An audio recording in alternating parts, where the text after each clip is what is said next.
Chers frères et sœurs, nous sommes toujours en train de parler de quelques manifestations de colère qu'avait montré le prophète sallallahu alayhi wa sallam dans des situations particulières. Des colères par lesquelles il a montré que certains musulmans avaient dépassé les limites tolérables, et à travers ces colères pédagogiques, il voulait montrer à toute la communauté musulmane qu'il ne faut jamais transgresser ces limites-là, ou bien dépasser ces limites-là, et faire attention lorsqu'on tombe dans une situation pareille. Nous avions cité plusieurs exemples, et on continuera de citer quelques exemples pendant ce prêche-ci. Le dixième exemple qu'on peut citer, c'est un hadith qui a été rapporté par At-Tirmidhi sur Amr ibn Shu'aib, qui a rapporté ce hadith sur son père ainsi que sur son grand-père, qui a dit: le prophète sallallahu alayhi wa sallam est sorti un jour de chez lui et il a trouvé les musulmans, ses compagnons, en train de se disputer sur l'affaire du destin, sur le sujet du destin. Et chacun d'eux argumentait en avançant des versets coraniques. Et lorsque le prophète sallallahu alayhi wa sallam les a vus se disputer ou bien c'est-à-dire polémiquer sur ce sujet aussi épineux, il s'est mis en colère. Au point que le rapporteur du hadith, on a dit, on avait l'impression que dans le visage du prophète sallallahu alayhi wa sallam, des graines de grenade avaient éclaté. Et ça, c'est une description du visage du prophète sallallahu alayhi wa sallam, puisqu'il était blanc et il avait une certaine rougeur dans son visage. Donc lorsqu'il se mettait en colère ou lorsqu'il suait, on avait l'impression que des graines de grenade sont au niveau de son visage. Donc ça montre qu'il était vraiment en colère en ayant vu cette situation. Et là, le prophète sallallahu alayhi wa sallam de leur dire: est-ce ce qu'on vous a ordonné de faire? Est-ce pour cela qu'on vous a créé? Est-ce que vous vous permettez de contredire le Coran avec le Coran? C'est cela qui a fait périr les communautés avant vous. C'est cela qui a fait périr les communautés avant vous. Et dans une autre version, le prophète sallallahu alayhi wa sallam leur a dit: je vous conjure de ne jamais entrer dans ce genre de polémique. Par cette colère, le prophète sallallahu alayhi wa sallam a voulu montrer à ses compagnons et à travers eux à toute la communauté musulmane qu'il y a des sujets qui ne sont pas à la portée de monsieur tout le monde, du commun des musulmans. Et à partir de là, il n'y a pas besoin de rentrer dans des discussions où chacun va ramener son propre argumentaire sur des sujets aussi délicats. Ces sujets ne doivent être traités que par une catégorie de savants qui sont versés dans le savoir, qui connaissent pertinemment les tenants et les aboutissants des versets coraniques et qui connaissent tout le Coran, puisque quelque part, pour un sujet aussi difficile, il faut rassembler tous les passages coraniques qui l'abordent et il faut faire revenir les versets équivoques aux versets qui sont explicites et qui ne supportent aucune autre interprétation que celle qui apparaît du premier abord. Puisqu'Allah Azza wa Jalla a annoncé lui-même dans le Coran que dans ce Coran, il y a des versets qui sont équivoques et il y a d'autres qui représentent la matrice du Coran et qui n'ont qu'une seule interprétation. Donc celui qui s'engage dans des discussions sans maîtriser la compréhension des deux catégories de versets, c'est quelqu'un forcément qui va tomber dans l'erreur. Et le prophète sallallahu alayhi wa sallam a voulu que les musulmans s'arrêtent là où ils n'ont pas la compétence pour discuter de certains sujets qui les dépassent. On peut citer encore un autre hadith authentifié par le Bukhari et Muslim sur Abu Humayd al-Sa'idi radiyallahu anhu, qui dit que le prophète sallallahu alayhi wa sallam a missionné un compagnon qui s'appelle Ibn al-Lutbiyah. Donc il l'a missionné pour qu'il récolte la zakat de la tribu de Banu Sulaym.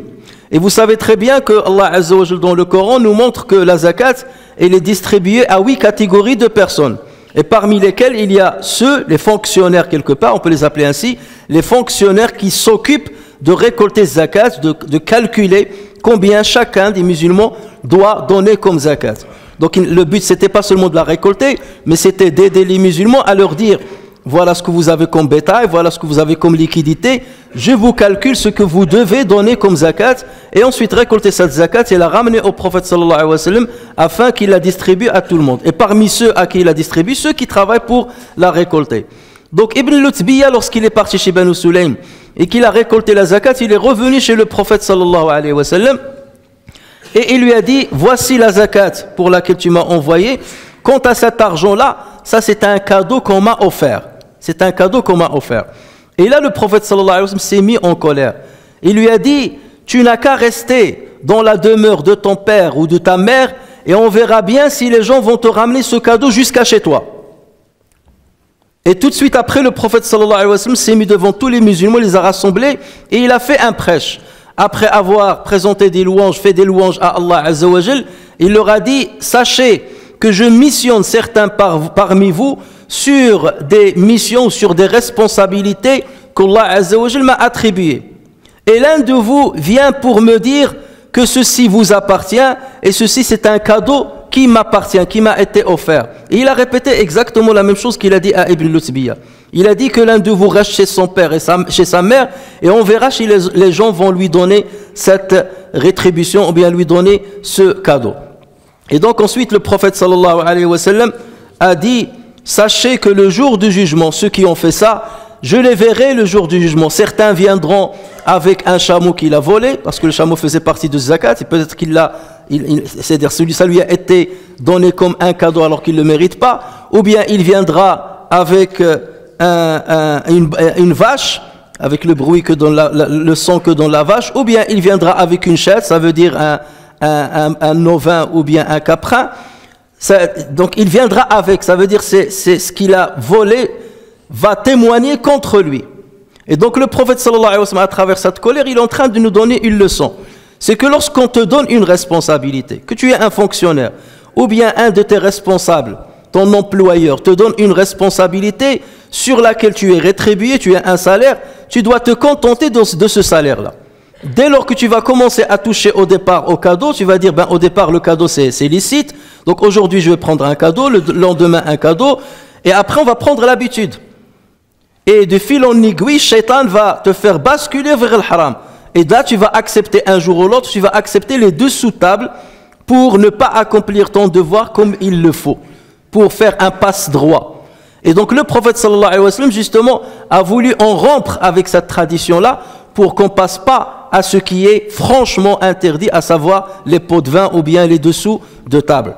Et nous voyons cette pratique-là très répandue dans plusieurs sociétés, toutes les sociétés confondues, musulmanes ou pas musulmanes, où certaines personnes profitent du statut qu'ils ont, de la fonction qu'ils ont, et à partir de là, ils deviennent des dictateurs quelque part, et il ne te résout ton problème, ou il ne fait son travail que lorsque tu lui donnes un dessous de table. Et c'est ainsi que ça commence. Et on le sait très bien. Il suffit que tu partes à partir de la douane, tu rentres dans ton pays d'origine, ou dans certains pays, à partir de la douane, on commence à te taxer. Rien que pour tamponner dans ton passeport, tu dois donner. Pour avoir un papier administratif, ou bien un formulaire, ou des choses de ce genre-là, tu dois payer. Et bien entendu, au départ, on peut donner un cadeau. Et ça peut nous arriver aussi de dire, quelqu'un m'a rendu ce service-là, alors que ce n'est pas un service, c'est un droit. Et tu lui dis, je vais te donner un cadeau en plus supplémentaire. Tu n'as pas à lui donner ce cadeau. Parce que c'est ainsi que tu l'encourages d'une manière indirecte à toucher les pots de vin plus tard.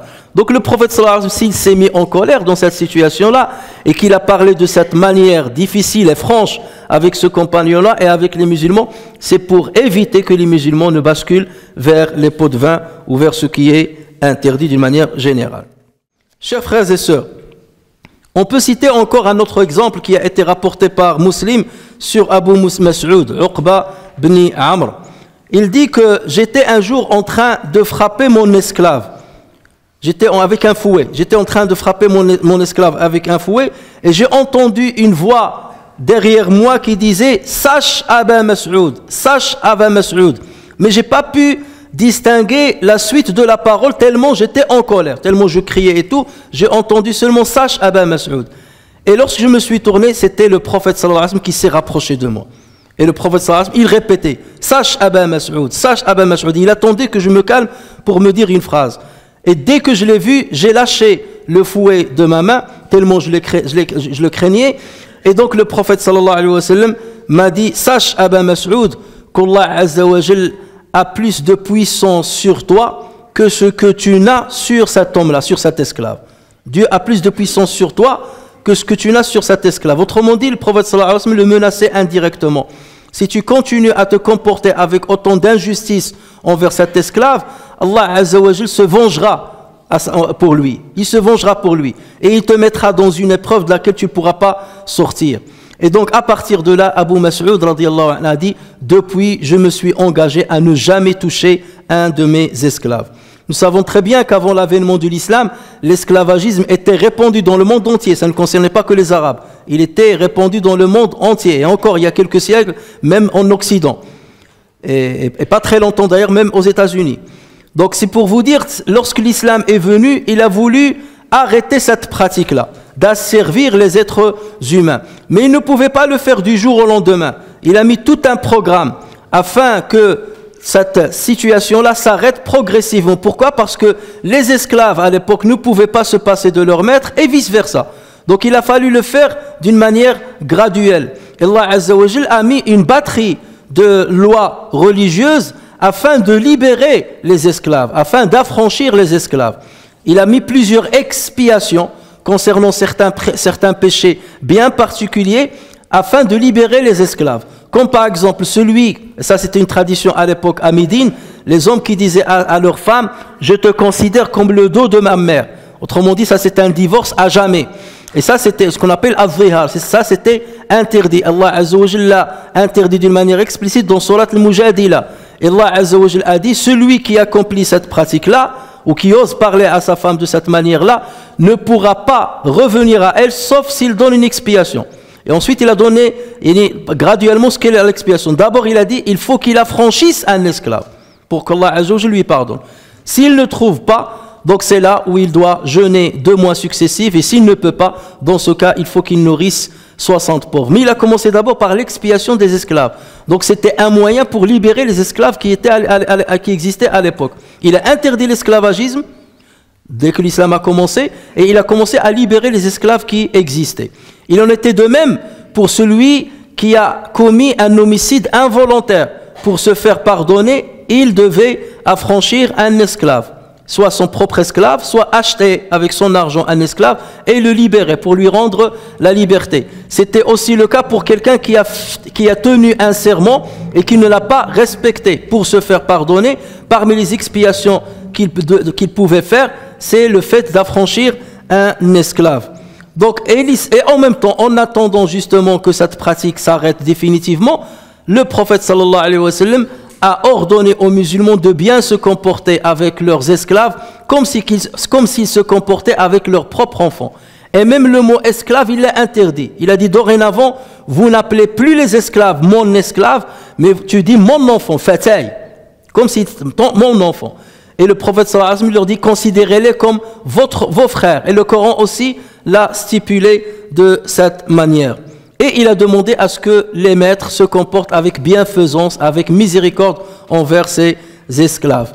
Et on voit cette colère du prophète sallallahu alayhi wa sallam dans la même situation dans un hadith rapporté également par le Bukhari et Muslim sur Al-Ma'rour ibn Suwayd qui dit « J'ai rencontré Aba Dhar dans la ville de Rabada ». C'est une ville qui n'existe plus aujourd'hui, qui est à 170 km à l'est de Médine, dans laquelle Abu Dhar al-Ghifari s'est retiré avec sa femme et avec son esclave, et il a terminé sa vie dans cette région de l'Arabie. Et donc cet homme-là est passé par là et il l'a vu. Il a dit, je l'ai vu avec une hulla. Ou le hulla, c'est un habit, c'est un vêtement qui est très cher. Ça peut être un manteau, comme un style d'un costume. Donc c'est que les gens qui sont riches qui pouvaient se permettre de porter un tel vêtement. Donc il a dit, j'ai vu Abu Dhar avec ce vêtement-là, et j'ai vu que son esclave portait à peu près le même vêtement. Et là, je fus étonné, comment un esclave s'habillerait, il est de cette manière-là comme son maître. Et donc j'ai posé la question à Abu Dhar. Il dit, comment fais-tu que tu habilles ton esclave de cette manière? Et Abu Dhar de lui répondre, il a dit, il m'est arrivé un jour d'avoir insulté mon esclave en citant sa mère. Il lui a dit fils de la noire, de la nègre, ou quelque chose de ce genre-là. Et donc le prophète sallallahu alayhi wa sallam l'a su. Et donc le prophète sallallahu alayhi wa sallam s'est mis en colère contre moi et il m'a dit, est-ce que tu l'as insulté en citant sa mère? Tu es un homme dans lequel réside encore de l'ignorance. Et là, cette parole-là dénote la colère qu'avait le prophète sallallahu alayhi wa sallam en ce moment précis. Tu es un homme dans lequel réside encore de l'ignorance. Et ensuite, le prophète sallallahu alayhi wa sallam a dit, ce sont vos frères, ces esclaves sont vos frères, et ce sont vos aides, c'est-à-dire ceux qui vous aident dans vos affaires domestiques.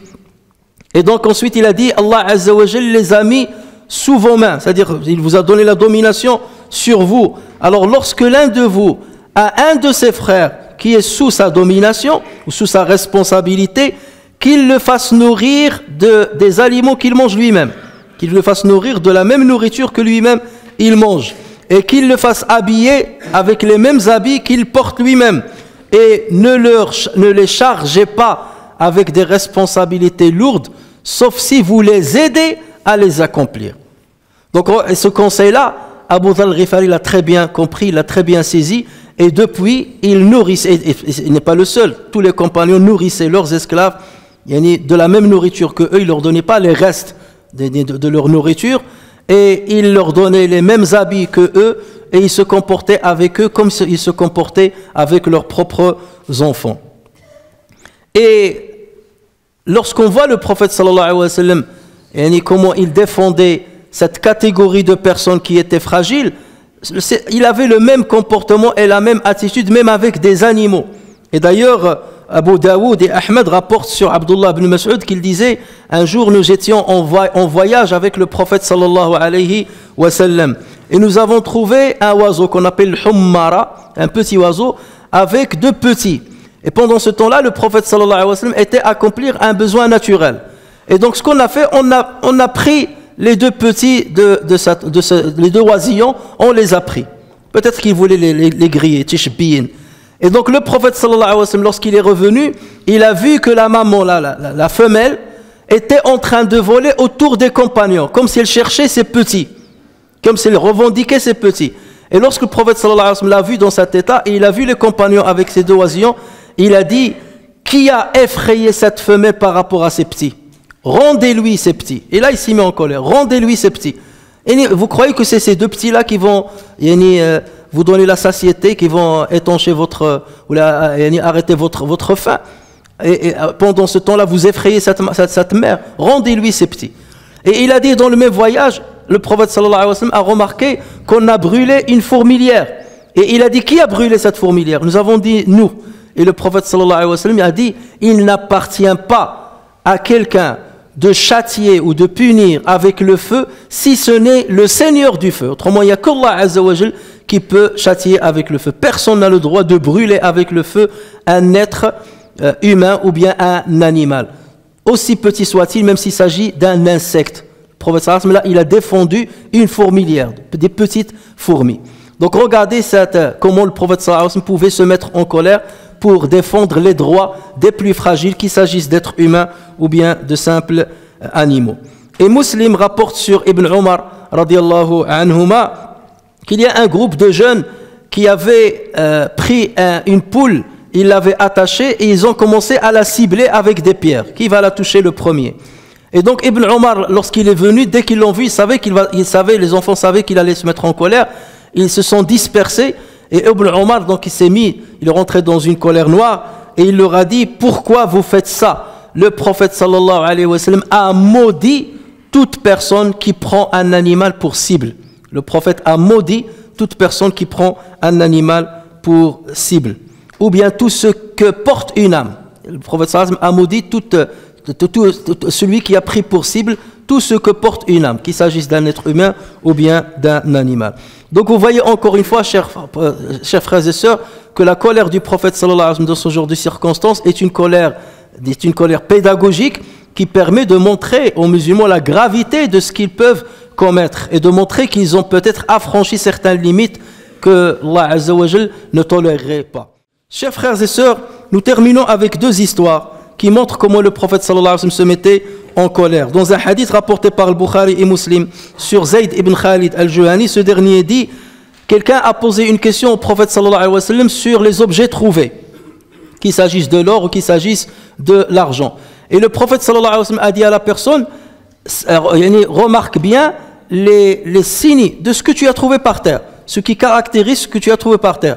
Donc, est-ce qu'il était dans une caisse, ou est-ce qu'il était dans un tissu ou quelque chose comme ça, et tu peux la prendre, mais pendant un an, tu cherches le propriétaire. Et si un an après, tu ne trouves pas le propriétaire, dans ce cas, elle est à toi. Mais si jamais il apparaît plus tard, tu dois lui donner l'objet trouvé. Et donc, celui qui a posé la question, il lui a dit, « Ya Rasulallah, et si jamais je trouve un mouton égaré, ou là une chèvre égarée ?» Le prophète sallallahu alayhi wa sallam, il a dit, « Elle t'appartient, ou bien elle appartient à ton frère, ou bien elle appartient au loup. » C'est-à-dire, si ce n'est pas toi qui la prendra, ça sera un autre musulman qui la prendra. Et si ce n'est pas le cas, ça sera le loup, ça sera le rizq du loup. Et ensuite, il lui a dit, et s'il s'agit d'un chameau égaré? Et là, le prophète sallallahu alayhi wa sallam s'est mis en colère jusqu'à ce qu'on l'ait vu dans son visage. Il lui a dit, mais qu'as-tu avec le chameau? Hein? Il a ses chaussures, il a ses propres chaussures, il a sa propre eau, et il peut par lui-même aller dans les sources pour boire. Et donc, jusqu'à ce qu'il trouve son propriétaire. Parce que le chameau a une indépendance en comparaison avec les autres bêtes. Il a son indépendance, il peut rester plusieurs jours tout seul dans le désert et il reviendra à son propriétaire, ou bien son propriétaire finira par le trouver. Pourquoi le prophète sallallahu alayhi wa sallam s'est mis en colère? Parce qu'il a remarqué, dans la manière avec laquelle cette personne a posé la question, qu'il cherchait à trouver l'excuse pour s'emparer de tout chameau qui trouverait ça ou là. Et c'est pour ça que le prophète sallallahu alayhi wa sallam s'est mis en colère. Parce qu'il a fait un raisonnement par analogie là où il ne fallait pas. La cause n'est pas pareille. Lorsqu'on parle de l'oqata, un objet trouvé, un petit objet trouvé, ou même un mouton ou une chèvre, là on parle de petites choses. Parce qu'une chèvre ne peut pas vivre toute seule, ou un mouton vivre tout seul loin du troupeau. Mais là tu veux faire une analogie par rapport au chameau. Et il ne convient pas de faire ce genre d'analogie.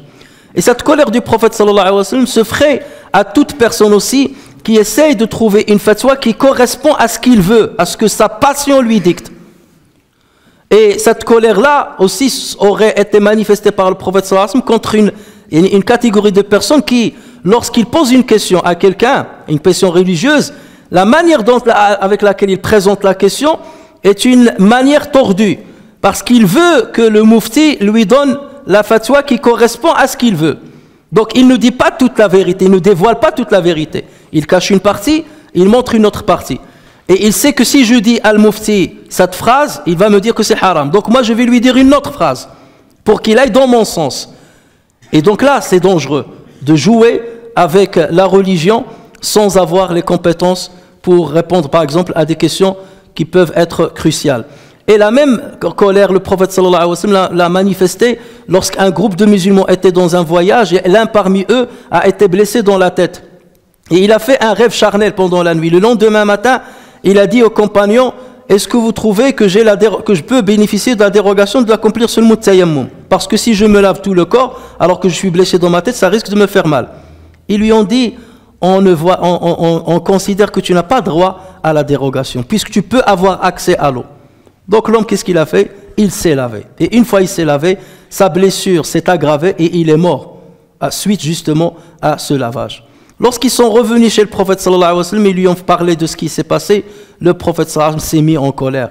Et il a dit, ils l'ont tué, qu'Allah azza wa jalla les tue. Ils l'ont tué, qu'Allah azza wa jalla les tue.